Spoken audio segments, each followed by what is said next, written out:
মানুষের মরার শেষ মুহূর্তে যদি শুধু লা ইলাহা ইল্লাল্লাহ হয় তাহলে সে জান্নাতে চলে গেছে। এ হাদিস সহিহ। এইটুকুই সহিহ, এই পর্যন্তই।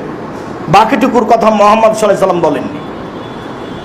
তিনি বলেছেন মানুষের মরার শেষ মুহূর্তে যদি শুধু লা ইলাহা ইল্লাল্লাহ হয় তাহলে সে জান্নাতে চলে গেছে। এ হাদিস সহিহ। এইটুকুই সহিহ, এই পর্যন্তই। বাকিটুকুর কথা মুহাম্মদ সাল্লাল্লাহু আলাইহি ওয়াসাল্লাম বলেননি। তিনি বলেছেন লাক্কানু মাউতাকুম লা ইলাহা ইল্লাল্লাহ, মরে মরে মরে মরে যান যায় যায় তাকে তোমরা স্মরণ করাও লা ইলাহা ইল্লাল্লাহ। লা ইলাহা ইল্লাল্লাহ বললেই সে জান্নাতে চলে যাবে, এই কথা মুহাম্মদ সাল্লাল্লাহু আলাইহি ওয়াসাল্লাম বলেন। বাকিটুকুর কথা মুহাম্মদ সাল্লাল্লাহু আলাইহি ওয়াসাল্লাম বলেননি। রাসূল সাল্লাল্লাহু আলাইহি ওয়াসাল্লাম বলেন আফদালু যিকরি লা ইলাহা ইল্লাল্লাহ, সবচেয়ে উত্তম জিকির হলো লা ইলাহা ইল্লাল্লাহ। তিনি এটুকুই বলেছেন শুধু লা ইলাহা ইল্লাল্লাহ।